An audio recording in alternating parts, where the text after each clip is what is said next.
reached a deal to pause fighting in Gaza and release some of the hostages taken on October 7th. The news was announced by mediators in Qatar and also by U.S. President-elect Donald Trump on his social media platform. The agreement comes after weeks of negotiations and raises a prospect for a permanent end to the 15-month war. Israeli officials say the country's parliament will vote on the agreement tomorrow. Just days ahead of Trump's return to the White House, the premiers are meeting today in Ottawa with Prime Minister Justin Trudeau. First Minister's meeting today will have two main themes. The first one we're going to cover is opportunities for increased and deepened partnership with the United States.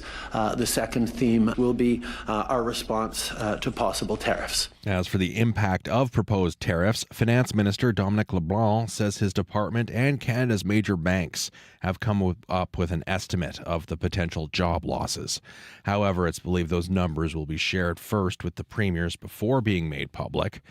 Our premier says there needs to be a long-term economic strategy to deal with tariff threats south of the border.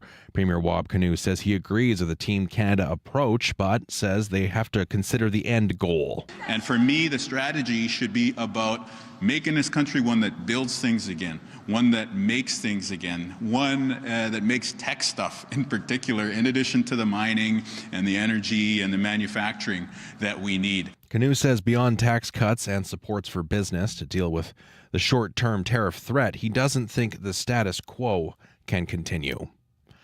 A new head of Manitoba's strategy to end homelessness says it won't be an overnight fix. Tessa Blakey-Whitecloud says teams will work with each encampment to find appropriate housing and supports for those living there. Critics have said 10,000 social housing units are needed, and the plan isn't anywhere near that.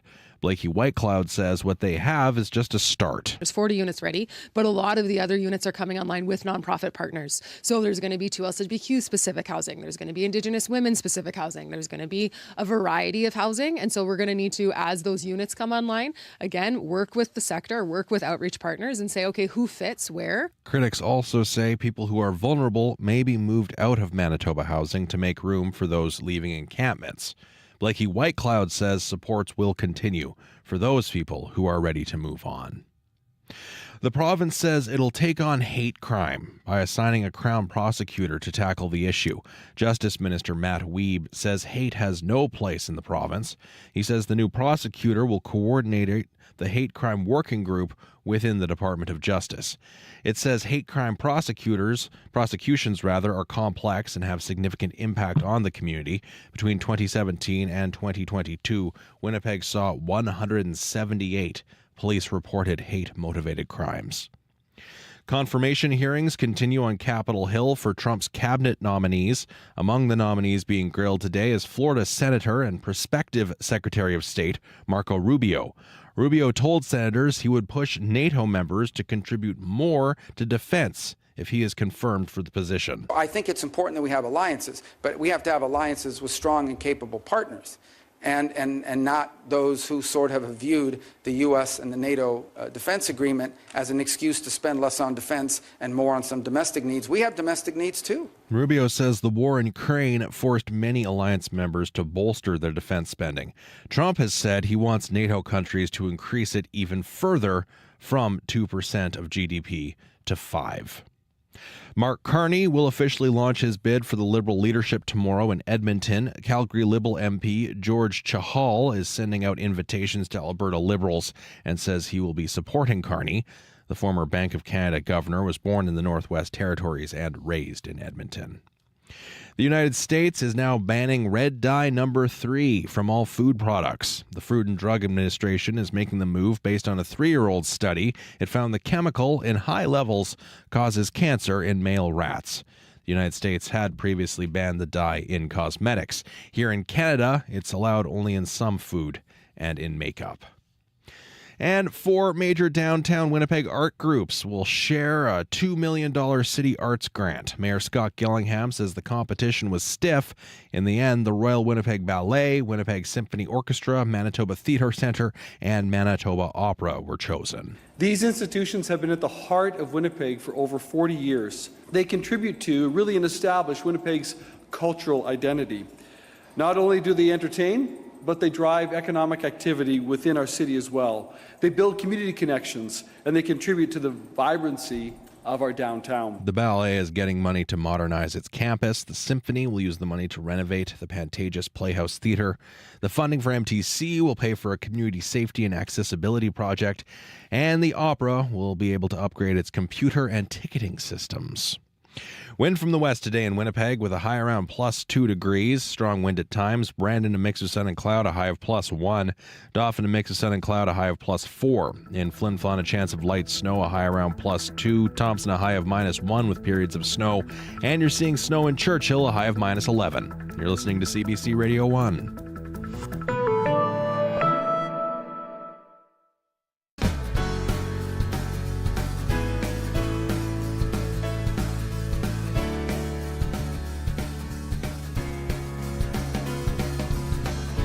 Good afternoon, Manitoba. You're listening to Radio Noon here on CBC Radio 1, 89.3 FM, 990 AM, and everywhere on the CBC Manitoba YouTube page.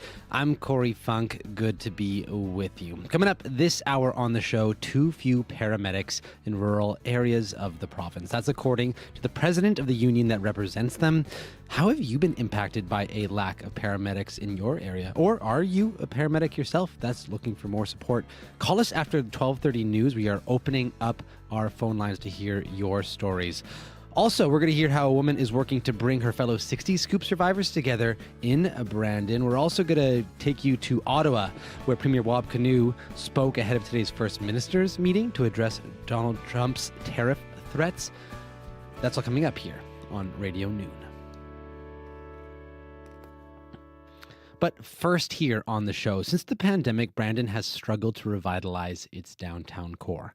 Businesses shuttered, foot traffic dropped, and people stopped going downtown. So business owners came together to form Brandon Downtown Biz to help promote the core and encourage people to come back. And tonight, it's hosting the State of the Downtown event along with Brandon Downtown Development Corporation. It's a town hall that will give the community the chance to weigh in on what's happening. Emmy Sanderson is the executive director of Brandon Downtown Biz. Hello there. Hello, thank you for having me. Well, thanks for joining us. So what would you say right now are the biggest challenges facing downtown Brandon? I would say our biggest challenges right now, after being downtown and learning a lot, I would say perception is one of our biggest issues that we're working against. And you mentioned foot traffic, getting more foot traffic, having people feel safe and comfortable. We have thriving businesses. We have, vacancy rates are going down. Businesses are staying in business. There's a lot of positive happening in our downtown now. And especially this last year, there's been a lot of collaboration and cooperation. And now it's about changing the messaging of our downtown so people understand all the good and shifting that perception that, has been going on for a while about the negative and, it used to be this and it became bad. And we want to say, you know what, it's really actually great down here. I'm down here every day. I live in this neighborhood. There's so much good to be had. And that's probably our biggest challenge is overcoming some negative perceptions. And what are some of those negative perceptions that people have that, in your opinion, aren't necessarily true? So I would say one of our, and it's hard to, I don't want to say certain things for sure, but the negative perception that it's not safe down here. Like I said, I live down here. I walk to work and back. I'm on the streets every day. And I understand the perception of safety. And yeah, it's not that we're immune to negative instances for sure. But I grew up in a big city. I grew up in Vancouver where you had every economic demographic existing together. And there was lots of foot traffic. There was lots of people. So in downtown, I think it's downtown Brandon, people come down and it feels empty sometimes. It feels like there's not much going on. And maybe the people they do see, they feel uncomfortable around. And so, just overcoming that and bringing more people down here would be what we'd like to see and what we're working towards. I know homelessness is something that exists in many downtowns across Canada these days. And yesterday, Premier Cano announced his government strategy to end chronic homelessness, and that plan. So it calls for the gradual decommissioning of homeless encampments and moving those people into housing. What's your reaction to that plan? From the perspective of what would work for Brandon? So something someone said to me today that I really liked is, wow, it looks like they modeled that plan after what Brandon's already doing. And I thought that was a really nice comment, because this last year we had an encampment team that was exactly what Premier Cano talked about. It was that wraparound supports. How do we bring a group together, and our encampment team, I can't say enough good things about it, but they approach encampments with compassion. They're dealt with very rapidly. They bring in sanitation, housing, and police if necessary. And so when I heard them and approaching it as individuals, I think is really important. That's something our encampment team did really well. And I kind of joked with the encampment team sometimes, you guys make me look good at my job, because I could call them and say, hey, an encampment popped up here, and it might be dealt with that same day. So in my feedback and my conversations with our encampment team, a lot of the stuff that the province announced makes sense, because it's what I've seen work in Brandon. And then the piece about one of the challenges I've heard in Brandon is we go to move the encampment, but we have nowhere to move them. We have nowhere for them to go. And so that's the piece that I think the province's announcement is really trying to address. So any announcement, any program like this is going to have perhaps some holes in it, or some challenges, or some pieces it didn't miss, or unintended consequences. But I think overall it seems to be really addressing the big picture and wraparound supports and giving people a better place to go. So I'm cautiously optimistic and hopeful that it'll work out well, and that we can bring some of that into Brandon and enhance the good work we're already doing here. I also we've had you on the show before. We had you last year in summer 2024, and back then you said that one of the things you've been trying to do is promote foot traffic, and you just mentioned that earlier as well. So what has been preventing people from actually hitting the downtown, not just kind of parking and popping into a store, then getting back in the car, then leaving, actually going for a peruse, looking through the shops, things like that? I think sometimes it's just speaking from the feedback I've gotten directly, not saying it's how I feel personally. People say, I don't feel safe. I don't want people asking me for money. I don't want people asking me for cigarettes. I don't like walking through a group of people that seem unsafe to me. So that is one of the challenges why you might not just come down and stroll downtown. I love strolling downtown. I walk everywhere. But if I'm to say the feedback I've gotten directly, that would be probably the main feedback why people wouldn't come down here. And how much has that changed since, for example, like you said, there's this encampment team now, in the past year or so, since, downtown biz has been, making work to make the downtown stronger?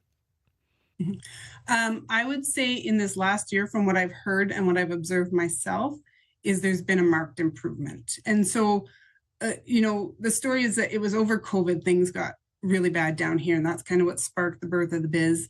And this last year has seen significant improvements. We have an amazing cleanup program. We have the encampment program. We have the biz is really like a connection point. I get phone calls about everything. And through the partnerships and collaboration I've built in the community, usually I know who to reach out to about certain issues. So, we're not getting everything perfect yet, but we're moving in the right direction. There's a lot of positive momentum, and there's a lot of what's really special about right now in this past year is all the stakeholders are working together and talking together. I meet with social agencies, I meet with the city, other economic partners, and we're all talking together all the time. So sometimes a social agency will tell me a story or something they're up against that I didn't realize. And then I can pass that on to businesses. If a business has a complaint or a concern, I could say, well, this is what I'm hearing from the social side or the city side. And we can kind of keep that conversation holistic and listening to everybody at the table. And in the same term, I bring concerns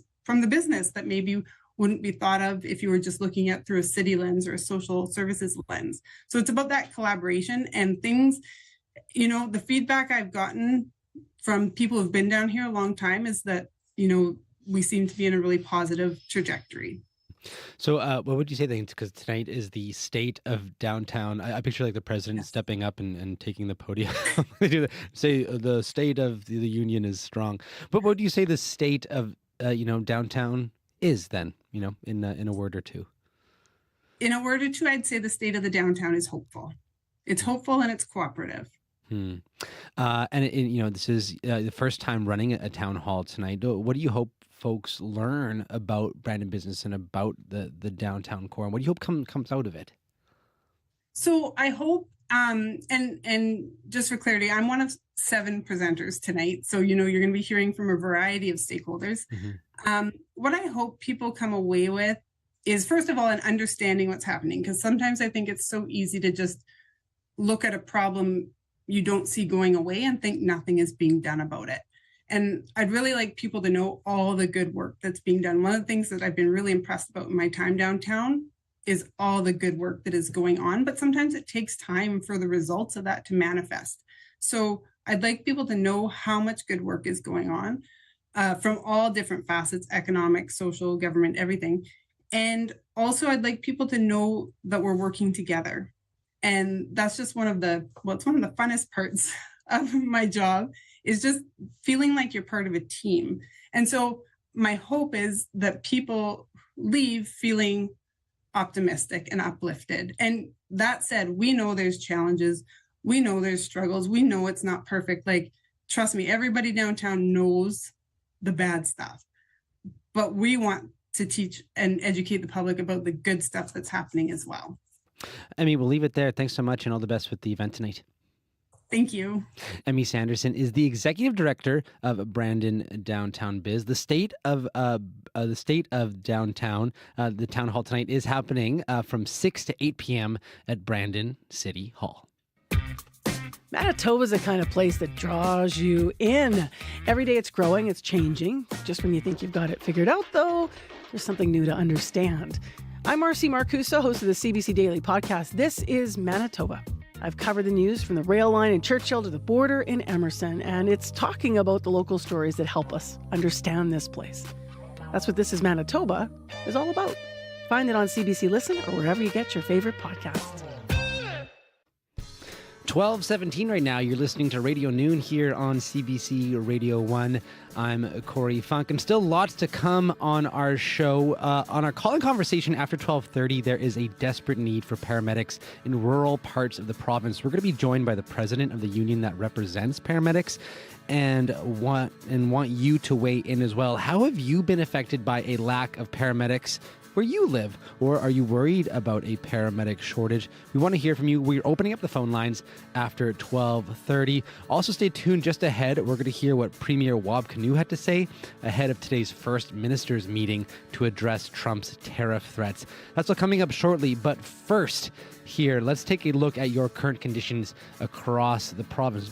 Right now, at Churchill at the airport, you are a cold spot with some light snow and blowing snow. You are at -10.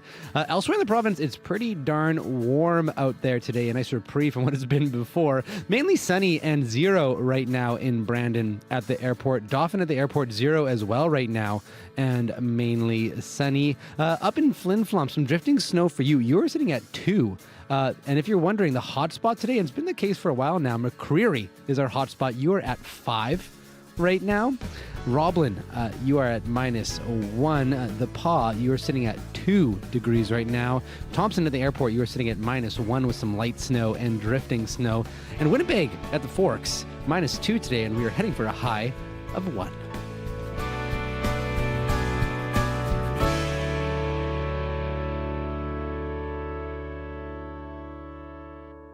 Well, Canada's premiers are meeting with the Prime Minister Justin Trudeau in Ottawa today to discuss President-elect Donald Trump's tariff threats. Ahead of that meeting, Manitoba Premier Cano spoke to reporters. Here's what he had to say. I think it's really important for us as Canadians to recognize that through the stick handling of this, challenging period that Team Canada is going to be playing on, none of us should expect that we're going to go back to the status quo. Even Biden was doing protectionist things. And so the goal here should be for us to create space for ourselves as a country to get to where our economy is heading into the future. And so specifically, I'm using that old Wayne Gretzky analogy, go to where the puck is going. And I'm not talking about Wayne Gretzky as Prime Minister. I'm talking about Wayne Gretzky as captain of Team Canada back in the day when I was a kid. And so really, yes, we are going to have a strategy. We're going to have a response. We're going to stand up and, whatever the coming week brings, we're going to have a strong Canada first, Manitoba first response. But the thing we need to ask as Canadians is, what is the goal? What is the point that we're trying to steer towards? So yes, we can have a whole toolkit of policy options. We can have tax cuts and we can have investments and supports for business. But what are those things trying to accomplish? And so for me, it's all about having a new economic strategy for Canada. And for me, the strategy should be about making this country one that builds things again, one that makes things again, one that makes tech stuff in particular, in addition to the mining and the energy and the manufacturing that we need. And we're going to have an election, from what you folks are telling me. So what more important question should we answer in an election for Canadians this year than who is best positioned to engage with the Trump administration, and what is Canada's economic strategy? Energy is part of it. The Canadian economy will continue to be powered by oil and gas for the foreseeable future. At the same time, provinces like ours are leading the charge towards a low-carbon economy. That's a huge, huge, important part of our economic growth in the future. And maybe if they didn't amplify my voice so much, you wouldn't have to shout so much at me. I think I've answered all the questions. I'm going to head into the meeting. We're going to have a great discussion here today. Team Canada is stronger than ever. That was Premier Wab Cano speaking with reporters ahead of today's First Ministers meeting in Ottawa. We're going to have more coverage on this throughout the day. Keep an eye on our website, cbc.ca/Manitoba. The cold of winter melted by an array of floral artistry to warm your soul. Fleur de Ville Artiste comes to the Leaf at Assiniboine Park January 16th to 26th. Be dazzled by figurines decorated in flowery fashions, designed by Manitoba's vibrant art scene and blossoming floral talent. Fleur de Ville Artiste, proudly sponsored by CBC. Visit cbc.ca/Manitoba/community for more. 12:22 right now here on Radio Noon. And if you happen to be watching on YouTube, I don't know if we have a wide shot here, but this studio is filled with 20 people right now. And hello, they call themselves the Gray Hairs. I don't call them the Gray Hairs.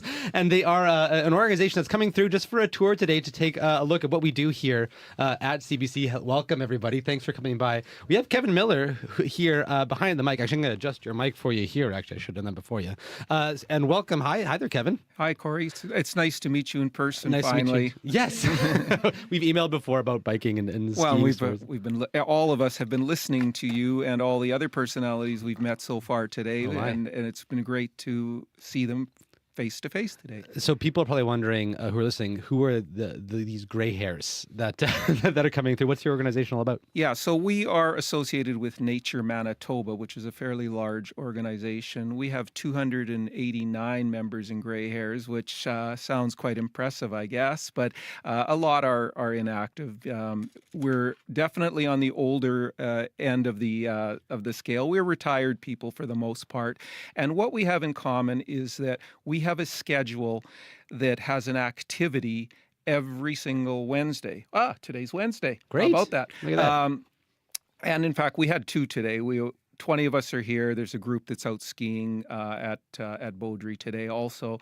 And we have an activity every single Wednesday, and that's what we look forward to each week, is being with each other and doing things, a lot of active things and a lot of really interesting things, such as today's. And you're probably all like, why are we here inside when it's supposed to be above zero today? Well, it would have been better to be here on the maybe tomorrow, the couple days here where it's extremely cold. But on the other hand, it goes the way it goes. It's Wednesday.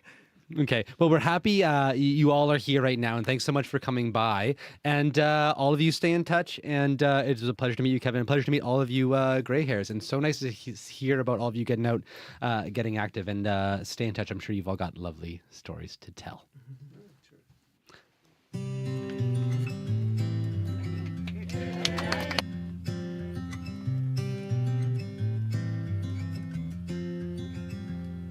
Well,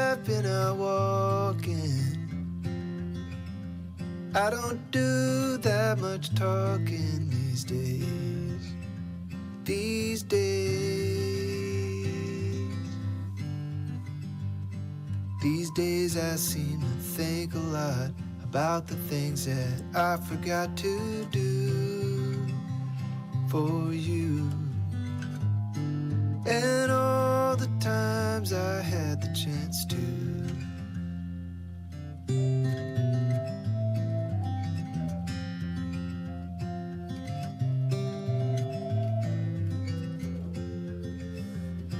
Well, I had a lover.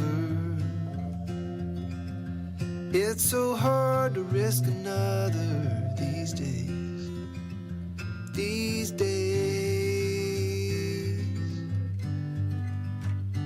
And if I seem to be afraid to live the life that I have made in song,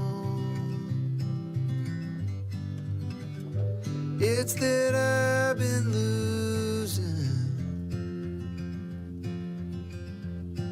for so long.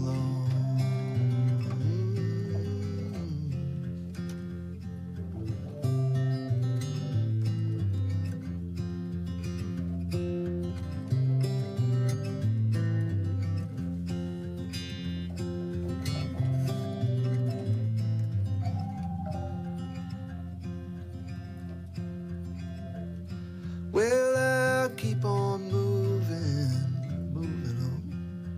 Things are bound to be improving these days. These days. These days I sit on cornerstones and count the time in quarter tones till 10. My friend, don't confront me with my failures. I have not forgotten them.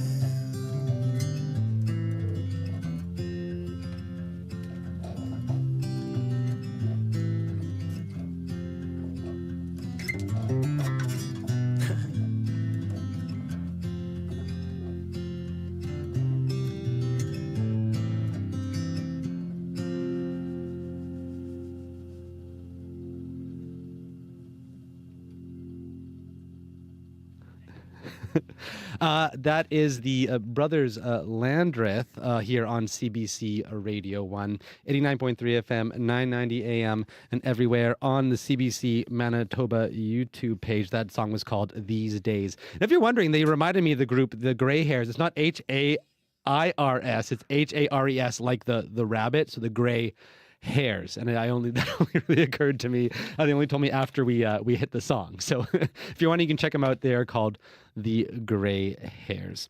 Well, here it is 12:27 here on CBC Radio 1, 89.3 FM, 990 AM. And still to come here, we are going to be doing our call-in here. We are opening up the phone lines. We want to hear your stories about paramedics. There is a shortage of paramedics, particularly in rural communities, and we are going to be opening up the phone lines. We're going to be having the head of the union that represents many of those paramedics joining us to share his concerns about paramedics and share your stories as well. We are going to be opening up the phone lines. I'm going to give you that number now, actually, and you can call it in 204-780-0893. That's 204-780-0893. Those phone lines are open now. Also, let's just take a quick look at your weather here before we head to the news. Brandon, right now, you're sitting at 0 right now. And Churchill at the airport, you are a cold spot. You are sitting at minus 10 right now. And is also -4 right now in Winnipeg. And our high today, get this, is above 0. It's 1 degree, which should make for some very, very lovely skiing. Maybe if you are out there with the gray hairs, might be actually a little bit almost too warm. It might be a little bit slushy out there. So could be some issues for you out there. And still to come as well here on the show, we might still be able to fit this on, but this may have to wait till tomorrow. We're hoping to hear from a woman who is working to bring her fellow 60 Scoop survivors together in Brandon. She is a 60 Scoop survivor herself, and she is bringing people together to share their stories. And once again, I'll give that number out if you are planning to call in to share your concerns about the paramedic shortage in Western Manitoba. 204-780-0893. That's 204-780-0893. We're opening up the phone lines after your CBC Winnipeg news.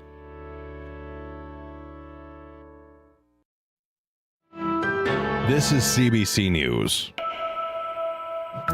At 12:30, we're at -2 degrees, partly cloudy skies over downtown Winnipeg. Good afternoon. I'm Matt Humphrey. A City of Winnipeg pilot program that had crews doing regular cleanups at homeless encampments will not continue. The CBC's Cameron McLean explains. Last spring, the city partnered with Main Street Project and other groups to launch a pilot project doing weekly cleanups at encampments. From June to October, crews did 68 pickups, focusing on areas around Assiniboine Avenue, Waterfront Drive, and Maple Street. Although the project removed a significant amount of waste, the city says community feedback was not positive. The city says residents living near encampments continued to complain about garbage. Fire safety concerns also did not improve. The city budgeted $170,000 for the project, but only ended up spending $24,000 due to the limited scope and short time period. The city says it will continue working with its partners, doing cleanups on an as-needed basis. Cameron McLean, CBC News, Winnipeg. Manitobans will soon be able to get a modernized plastic health card, but for now, you'll have to apply for it. The province today said you can apply to request a new health card online. The health minister says the government is working to move the health card system into the modern era.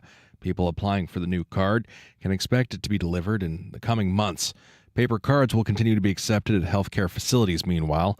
Children and young people will receive their own individual cards rather than being listed on a family card.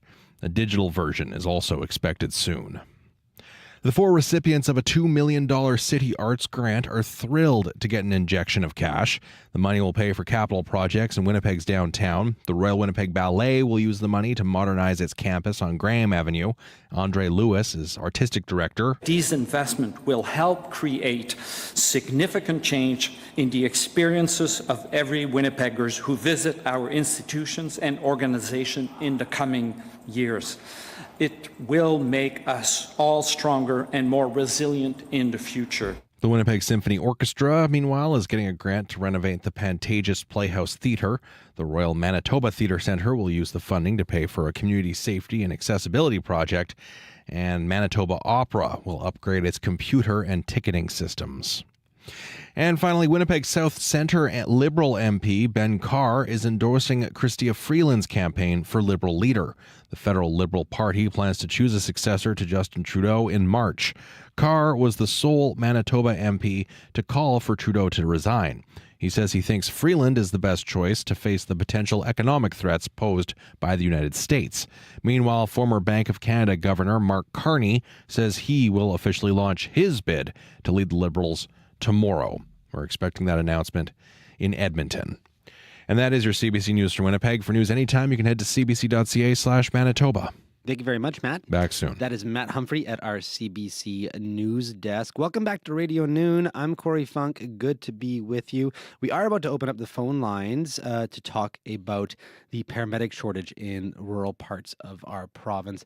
That number, 204-780-0893. That's 204-780-0893. If you have a story to tell, or if it's something that you are concerned about, you can give us a call. But first, we have Riley Lachuk in with us with a look at your fairly warm forecast right across the province. I think those who enjoy outdoor activities probably breathing a bit of a sigh of relief today. Just breathing in the fresh air. This is my first run to work today that good. Okay. didn't hurt my face in a very long time. You know, it's not the cold days aren't terrible out there if you dress for it. That's true. If you put the layers on.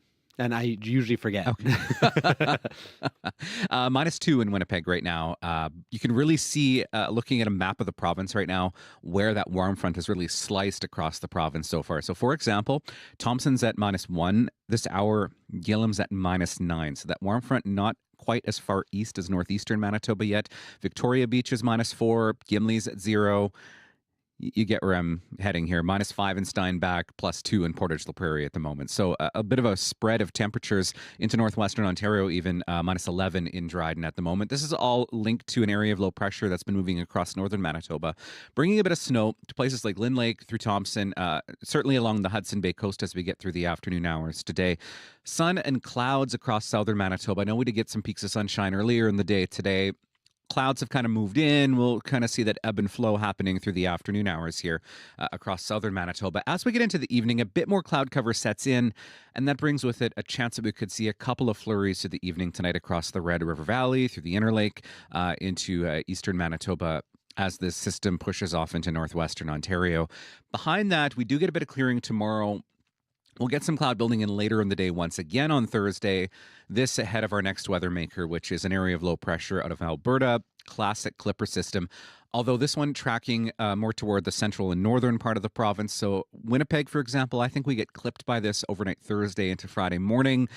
Not necessarily looking at any major accumulation, Trans-Canada corridor and south, for example, as we get through Thursday. On the backside of this, some very gusty northwesterly winds, bringing with that the chance of a few residual flurries into Friday for southern Manitoba. And then we really cool down very sharply right behind that. So I was talking about snow accumulation, Trans-Canada corridor and south. I'm thinking maybe 1 to 2 centimeters by lunchtime Friday, but certainly into places like Grand Rapids, Barons River, Flin Flon, the Pas, looking at even 10 to 15 centimeters of snow as we get through the next couple of days. So certainly tracking a bit further north. Today, looking at 1 degree in Winnipeg this afternoon, 1 in Brandon, -1 of some snow in Thompson. Tomorrow, -2 northwest winds, 40 gusting to 60 in Winnipeg. So very windy one ahead for us tomorrow. Chance of flurries in the morning on Friday, -14, -19 for Saturday, then -24s and 25s into Sunday, Monday. Thank you very much, Riley. You're welcome. That is Riley Laychuk, our CBC weather specialist and climate change reporter. 12:36 right now here on Radio Noon, and we have now reached the call-in conversation portion of the show. And today we are talking about paramedic services. Rural Manitoba is desperate for paramedics, and little has changed in the past year to improve it. That's according to Jason Linklater with the Manitoba Association of Healthcare Professionals, the union that represents paramedics in the province. For example, in Shoal Lake, there's 1 paramedic and 12 vacancies. So today on our call-in conversation, we want to hear from you. How worried are you about a paramedic shortage in rural parts of the province? How has it affected you? Have you decided to not call 911 for fear that an ambulance will take too long to arrive? Or are you a paramedic who wants to share your story of life on the job? You can call us 204-780-0893. That's 204-780-0893. You can also text us, 204-588-7355. That's 204-588-7355. Well, joining us now is Jason Linklater, the MAHCP president. Hello there. Hi there. Thanks for having me. So, Jason, can you just describe the shortage right now in rural areas of Manitoba and the impact it's having? Certainly. And just to be clear, I am not a paramedic myself. MHCP represents paramedics in the province. And we have 50 different professions that are part of MHCP, and paramedics being one of them. And unfortunately, this paramedic staffing crisis is not new. We started losing rural paramedics around 2021, and those vacancy rates shot up to over 30% that year. And by January 2023, more than 1 in 3 paramedic positions was vacant. And we have vacancies across the province, and that's pretty much where we're at today. PC health critic Kathleen Cook said Monday that, quote, frontline workers say that this is a crisis happening right now, end quote. How do you compare this shortage with paramedic shortages at other times? Because it's not necessarily something totally new. Yeah, like I said, it's not new. It's been going on since 2021. And it is a crisis that's been ongoing for this length of time that unfortunately people in rural Manitoba had to endure.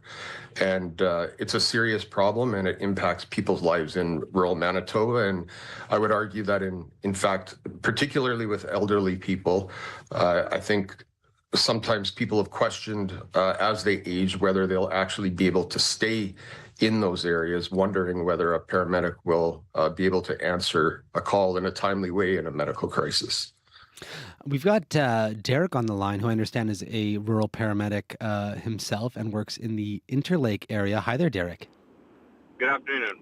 So what's on your mind right now as a rural paramedic? Yeah, just one thing that I wanted to note is the perception that whether a paramedic will take too long or not, and that's absolutely true. There are times when a paramedic will take longer and longer to get to you, and that's a direct result of those staffing shortages where you have paramedics who are driving further and further distances to provide care to patients that are in more widespread areas where normally there should be somebody in those positions to provide care. So whenever 911 is called, I rest assured somebody will be coming. Is it going to be from your community? More often than not, it will not be, because they're providing coverage to other areas of the province. So what has the shortage meant for your day-to-day in terms of how you're caring for people? Unfortunately, for me and my day-to-day, it's become pretty regular to be behind the wheel for, 10 hours a day, sometimes simply putting on kilometers, simply driving from one region to another region or another geographic area just to provide coverage for those communities or people who need us, which means that somebody who's coming to your door to render care, and in times of emergency care, may be more fatigued, they may be more stressed, and there's a higher likelihood of not receiving the best care that they could be receiving had the shortage been taken care of and staff put into these positions. So it's a dangerous situation. It's being pushed further and further to that breaking point, but unfortunately the general public probably is not aware of that, because when they call, somebody has showed up, and they've showed up within 10 minutes or less. But what they don't know is they also put on 100 plus kilometers before that, simply driving to the area before that call came in. Do you have any stories of obviously you don't need to name names or anything like that, about a particular call that stands out to you that really brings the shortage to life? I can list multiple examples in situations where I've had colleagues and coworkers who are based in a location such as in southern Manitoba, like Selkirk or Lac du Bonnet or Beausejour, and they're being sent to areas as far as Ashern, Manitoba, to wait there until a call comes in, where they'll then respond to a call north of Ashern, Manitoba, up into either Lake Manitoba First Nation or Lake St. Martin, where they don't have services in a community like Gibsonville. So that's an extra 2 hours on top of what was an hour and almost 2 hour drive. So that's a 4 hour drive to get up there, and then they're rendering care, and they're obviously far from their own home community. That's a lot. Before I let you go here, Derek, anything else you want to share? Wish I'd asked it all. That's the long and short of it. Other than we're out there, we're doing it every day. We're not doing it for the money. Nobody is. We're doing it because we care about our communities, and we want to be able to provide that top level care that Manitobans have come to expect from their healthcare providers and from the government of Manitoba. Derek, thanks so much for your time this morning and for your work. A pleasure. That is Derek. He is a rural paramedic, works in the Interlake area. He just called in the line. If you want to call too, whether you are a paramedic yourself or you are someone who lives in a rural area and are concerned about the impacts that the shortage is having, you can give us a call, 204-780-0893. That's 204-780-0893. Jason Linklater, you are MAHCP president. You're with us now. What's your response to what we just heard from Derek there? I imagine, is this something that's a pretty common story? It is. And I think Derek raised some interesting points, actually. And I think it's important to point out that Manitoba stopped reporting paramedic wait times when Shared Health took over emergency response services in 2019. And these used to be posted on a government website quarterly, and now they are hidden from the public alongside those staffing numbers. And so that's something that we really feel needs to be made public again, so that people know that the situation that they're in. People know when they call 911 that it takes time for paramedics to get there, and they need to be aware of the situation that they live in every single day. What's causing the shortage? What do you know? What's behind it? Well, there's a number of issues. We have probably the biggest issue being parity with City of Winnipeg. The City of Winnipeg tends to attract paramedics in much larger volume than rural areas. It's hard to get people to live in certain areas of Manitoba if they're not from there. And certainly there needs to be things implemented to attract paramedics to specific areas of Manitoba. But really the biggest thing is there needs to be that parity with the City of Winnipeg, and was a promise that this NDP government made to paramedics in Manitoba. I just actually do want to read a quick statement here. We have another caller, a few more callers standing by here. But first, I just want to let people know CBC did reach out to Manitoba's health minister, Uzoma Asagwara, and they said in part, quote, that if you live in Westman, you'll get the emergency care you need. Healthcare didn't get here overnight. The shortages we're facing today are a direct result of PC cuts and negligence. There's no question they left rural healthcare in a mess. We've spent the last year turning the ship around, unquote. And before we get to the next caller here, I just want to ask you here, Jason, what do you make of the minister's statement there? I couldn't disagree with that more. I do agree that it took a long time to get to this point that we're currently in. But in the last year, we have not seen changes happen to the system that are impacting paramedic numbers throughout rural areas of Manitoba. They are still without a contract, which is a huge commitment piece for people to go into a new job understanding that there's an employment contract in place. And they've been without one once again for 8 months. And prior to that, they went 5 years without a contract. So I would say that there's not a whole lot of trust there, and there certainly hasn't been the initiatives that we expected would happen to get paramedics into areas of Manitoba that they're so desperately needed. We've got Robin on the line. Hi there, Robin. Hi there. Hi, what's on your mind? Well, my cousin's wife wanted to go back to paramedicine after she had her child, and she wanted to work part-time, to be a part-time home care worker for her child and her aging mother. They wouldn't give her part-time work. What is wrong with this province that we are not taking people who want to work for the availability that they have? What was cited as the reason for not offering part-time work, do you know? Zero. They were just like, hey, we can employ you full-time. She's like, no, I would like to work part-time. And then they just never got back to her. Thanks for that, Robin. Really appreciate you calling in. Jason, is that something you've heard happen before in terms of people wanting to work part-time, but that not being allowed? Yeah, absolutely. That and other issues as well. The hiring process in paramedics across the province is really awful. And they have quarterly hiring drives. And our position is that they should be posting all the positions and letting people apply for them and having intake on an ongoing basis all the time. When you're waiting months between posting for positions, people are moving on with their lives and making other decisions. And we're certainly aware of many paramedics who've applied for jobs in rural Manitoba and haven't been hired.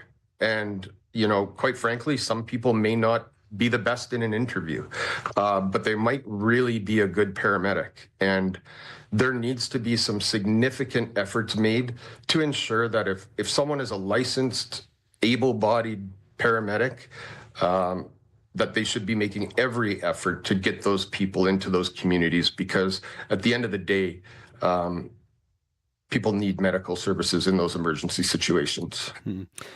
We've got Brad on the line here. Hi there, Brad. Hi there. Hi. Let me on an issue that the union rep made, but the caller from the Interlake didn't really want to address that well. And that's the fact that rural paramedics, they get trained up really, really well. And then the city of Winnipeg comes along and poaches them, and in great numbers. And I speak with some authority because dear relative of mine was senior management over in the Interlake district for, a few years ago, and he watched as his staff just walked out the door to the city of Winnipeg. So this problem sort of moves down the food chain a little bit, and I think a lot of people in the rural areas should be taking a closer look at what the city of Winnipeg and how they handle their paramedic situation. Thanks for that call there, Brad. So, to a lot of people might be more attractive for whatever reason to move to Winnipeg. Why is that more attractive for people to move to Winnipeg? And what incentives should there be for people to work rurally that would make them actually want to, start working there and stay there? You have to have pay equality with whatever the city. You know what? Well, actually, sorry, I should have clarified here. Actually, we'll bring you back up there, Brad. What do you think?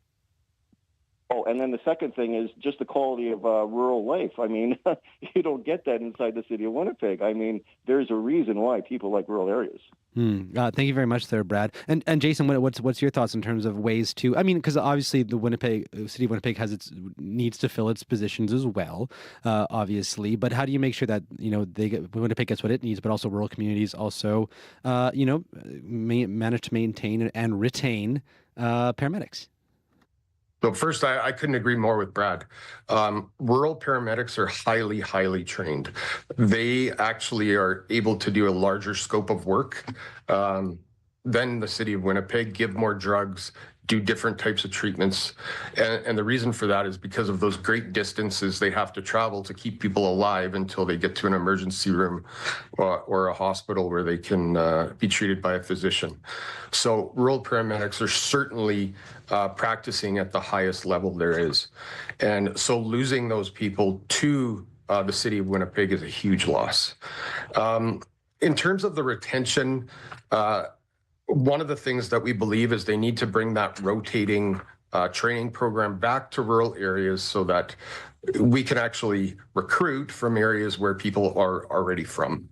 I think if you find people who are from a particular area and are willing to go to school and get some type of bursary or paid training to go to school and have that available close to home, chances of them taking a job are a lot greater than doing cross-Canada recruiting or something like that.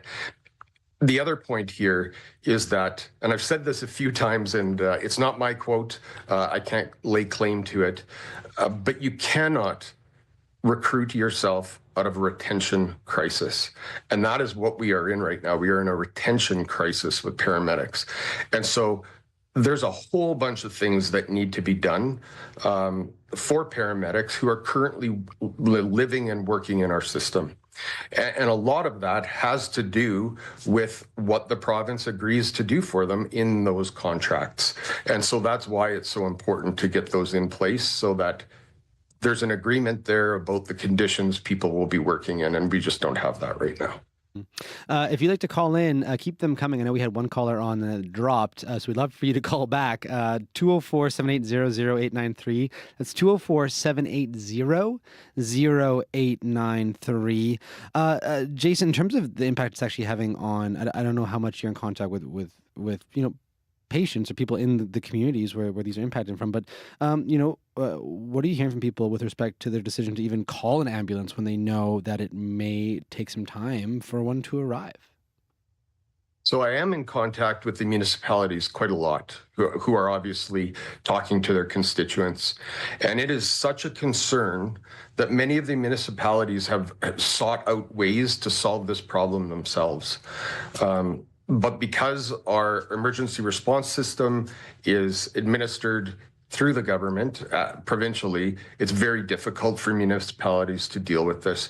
No municipality should ever have to be going out on their own to try and seek out emergency services. And there's that responsibility through shared health to provide that to Manitobans. And that isn't being met right now. And it needs to be a priority. In the last year, I certainly don't feel like government has made it a priority. We see lots of promises and not much in the way of delivery. I know we've touched on it here and there, but I mean, before I let you go here, Jason, final words. What do you think overall needs to change to attract and retain more paramedics in general? Training programs need to be implemented. It needs to be a priority. Parity with City of Winnipeg is just not even up for discussion. That's just something they need to do. That parity piece is absolutely the number one thing that's going to keep people who are already there. And if we can, keep the people who are there in their jobs, we certainly are going to be able to put that focus back into recruiting, because if we can't even keep the people that we have now, we certainly are not able to recruit. Well, Jason, thanks so much for your time this afternoon. All the best. Thank you for having me. Jason Linklater is president of the Manitoba Association of Healthcare Professionals. How can you stand how it's shaking out when you're miles away, other side of the couch? Two stubborn flames in a paper house. You know just what to say that'll get to me now. Sometimes it feels like we're just down and done. We go too far when we should bite our tongue. Let's not just lose it all on something dumb. I've been here long enough to say that I love you anyways. I love you anyways. I love you.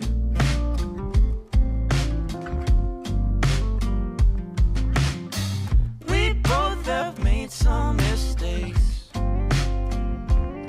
and it is what it is, 'cause we're stuck in our ways.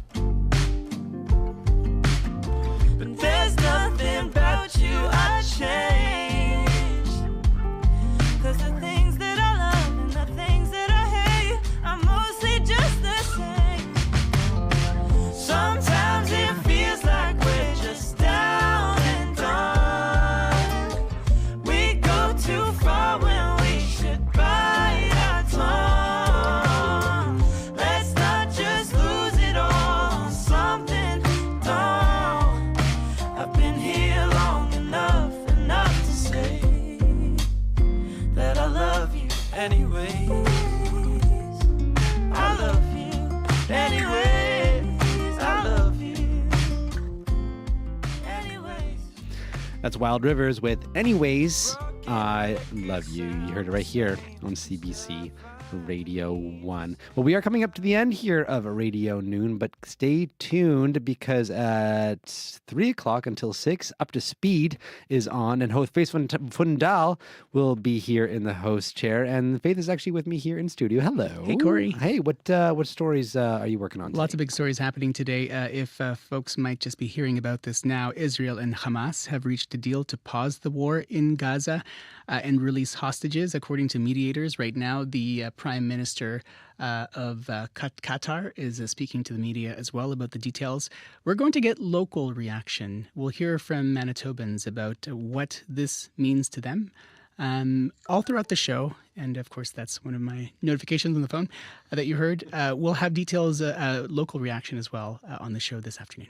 Thank you very much, Faith. Thank you. That is Faith Vandal. You can catch them on Up to Speed today from 3 to 6. Well, that is a wrap for the Wednesday edition of Radio Noon. Thanks so much to all the callers who phoned in today and tuned in to listen as well. Big thanks to our technician, Dylan Longhurst, our director, Sierra Sanders, our producer, Wendy Parker, and our YouTube live stream producer, Kevin Nipatebo. Nelly Gonzalez is our show producer, and Leif Larson is our senior producer of audio. I'm Corey Funk, and whatever you find yourself up to on this warm January Wednesday, I hope you find yourself doing something you love with the people you love. Coming up on CBC Radio 1, Bookends. Have a good one.